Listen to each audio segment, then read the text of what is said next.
Hi, honeys. Welcome back to the Ivy League Tea podcast. I am here with Abby Lynn, current senior at Harvard, who I've been interviewing in my last video. Go check it out. Today, we wanted to bring you guys a few ideas for the legendary Harvard supplemental essays. Everyone is struggling with them right now, and we just wanted to give you our 2 cents from students who applied and got into Harvard and graduated and are about to graduate of what we would say about them. So let's get into it. Abby and I wanted to go through the current Harvard supplemental essays and talk about how we today would maybe approach answering them. They have changed since we applied, definitely since I applied, I think since she's applied. Yeah. But this year, here's what they are. The first one is Harvard has long recognized the importance of enrolling a student body with diversity of perspectives and experiences. How will the life experiences that shaped who you are today enable you to contribute to Harvard? So it's a diversity essay. And you guys have probably noticed like every college has a diversity essay. It sounds like you kind of maybe would have wrote what you wrote in your Common App essay. I think so. What do you feel like are the important things to include in a diversity essay?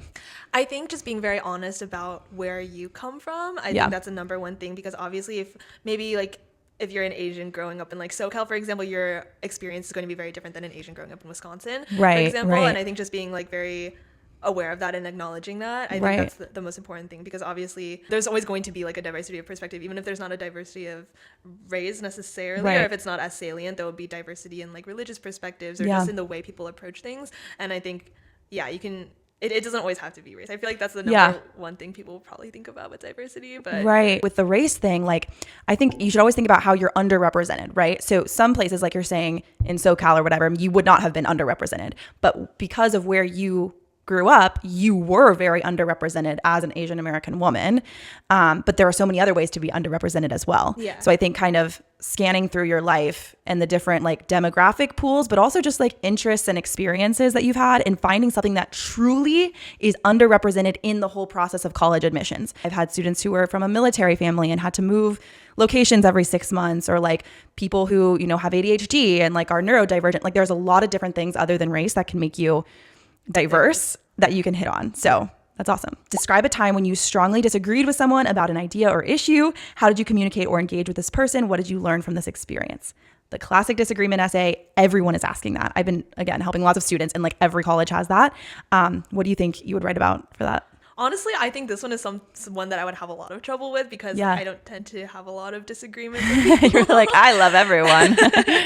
But I think definitely if you can talk about a time maybe where you were in leadership and maybe someone disagreed with you and how you navigated that and kind of brought the team together, I think that's where I would focus on. I would probably use an example from my tennis team for this one, where I was able to, learn from a mistake I made or learn from feedback from other people and then use that to grow my leadership skills. I think focusing on leadership or focusing on teamwork would be the ideal here. That's awesome. The third essay is briefly describe any of your extracurricular activities, employment experience, travel, or family responsibilities that have shaped who you are. I can start with this one. I always tell my students to rank all of their activities from most impressive to least impressive, and to slice off the top like 3 to 5 and just include those in your essays, because you have a lot more room to talk about them in your essays than in your activities.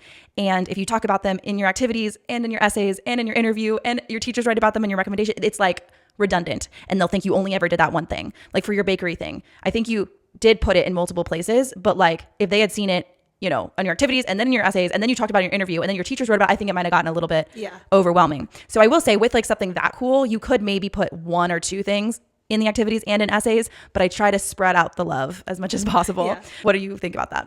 That's actually exactly what I did. Okay, perfect. Yeah. I ranked all of them, and then I was kind of like, okay, where can this go? Okay, I already talked about it there, so let's talk about the second one now. Yeah. Okay, I already talked about both of these two, so now let's talk about the third one. So I think that's a really good way to approach it. Awesome. And I think also with this question, they hit on employment experience, travel, or family responsibilities. I know that is something that a lot of top schools are emphasizing, is like trying to even the playing field. If you are someone who had to go work at the supermarket to make money for your family, drive your parents around, your siblings around all the time, translate for your parents, or like whatever had to happen that was taking you away from being able to do extracurriculars and other things that normal high schoolers were doing, is really important to top schools today. So definitely don't miss the opportunity to put that in there. Fourth question, how do you hope to use your Harvard education in the future? The career question. I have a few thoughts, but Abby, go first.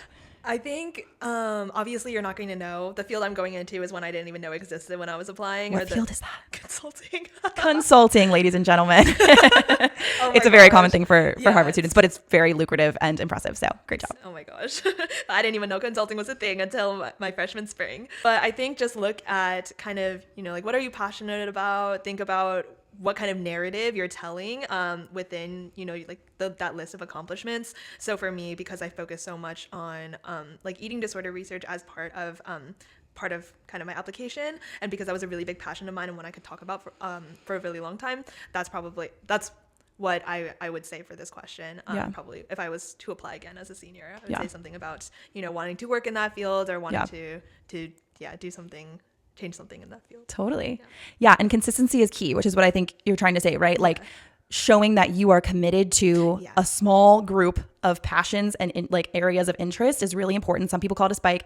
I call it a theme. I think choosing a strategic theme that's a little bit unique that not many people, would talk about, and then really going hard with that. I call it milking the cow, right? Milk that cow until she is dry, right? So what I would do in a career question like this, or what I coach my kids to do, talk about like a field in which that you want to make a big difference, but don't be vague about that difference. It doesn't matter if you actually do it. My theme was biomedical engineering, okay? So I talked about this specific surgical robot that I witnessed in the hospital while I was shadowing doctors, and how I saw some hospitals that had this robot because they had the resources could do the surgeries in way less time with way fewer complications. Whereas other hospitals that didn't have the resources to have these surgical robots couldn't do very many of these surgeries because the surgeon had to do it all manually, and they had a lot higher complication rate. So that was a really interesting dilemma that I said I wanted to solve as a biomedical engineer, but I gave actual examples. I was like, I want to make this transportable so I can we can bring it to different hospitals, or I want to make this machine like way cheaper to produce so it could be more accessible for these other hospitals. Like I gave concrete examples. And then what happens, you guys, is Harvard is able to see, oh my gosh, Kelsey might actually do this one day. Maybe she won't, but maybe she will. And if she does, people are going to be like, oh my gosh, Kelsey went to Harvard. I want to go to Harvard because Kelsey went there, right? So you are in a sense helping the school's name and helping their branding and their reputation. So give them that glimpse, make it very descriptive, make it very vivid on what you're going to do to change the world. Literally, you can't be too ambitious here, I don't think. Last one, question number 5 is top 3 things your roommates might like to know about you. I hate this question. I hate it so much, and so do all my students. Yeah. What do you think? I feel like it's such a hard one to answer because it's like you want to be quirky and funny, but not too quirky and funny. Yeah. You don't want to be weird. You never know like who's reading it. Yeah. So I feel like it's very hard to tailor it. Yeah. Like you want to be memorable, but you also don't want to scare them away. Yeah, exactly. Totally. I think that is a really important balance to strike here. I have seen this go a lot of different ways. One, you can be strategic and you can think, okay, I have not had time to talk about my insane, like I play the violin, my insane violin accomplishments, right? So I'm going to use this opportunity to remind them that I play violin and that, oh, you might hear me squeaking and squawking in my room because I'm, practicing, just trying to earn another, $500 scholarship from violin, which is a little forced and a little like overly strategic, but that's one way to do it. Or you could genuinely talk about things that are authentically interest to you. What would you do if you had to write it?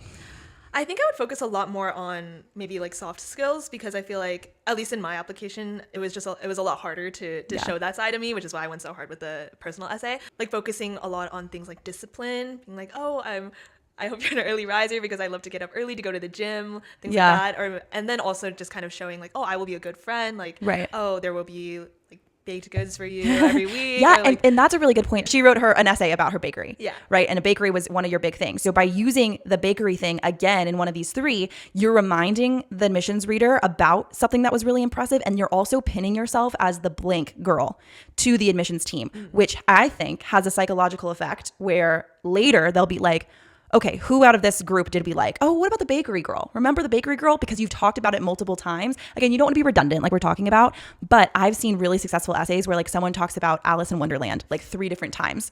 And so they become this Alice in Wonderland girl, and it actually helps the admissions readers remember them. So that's a good point. I feel like it's also good this is an opportunity to show like you did your research about the school. You can like reference specific clubs you want to join and like invite your roommate to join them with you, or reference a specific dorm or just a specific place in the square. Like, oh, I hope we can go on late night runs here, or something of the sort, just to show like, oh, that's you really looked good. it up. You've maybe talked to current students, things like that. That's really good. Yeah. So that's definitely like a baseline strategy, guys. You cannot write the same exact essay for every school. They will see right through that.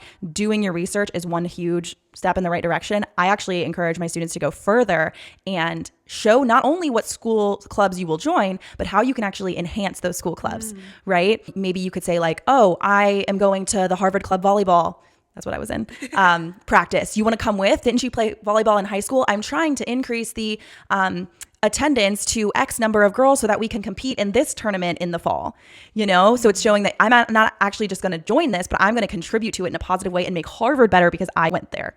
If that makes sense. Yeah. But that's a great point. All right, guys, those are the 5 Harvard Supplemental essay questions. Drop a comment below to say which one is your least favorite, which one is your most favorite, and if you're applying to Harvard this year. And make sure to subscribe. Thanks for watching the Ivy League Tea.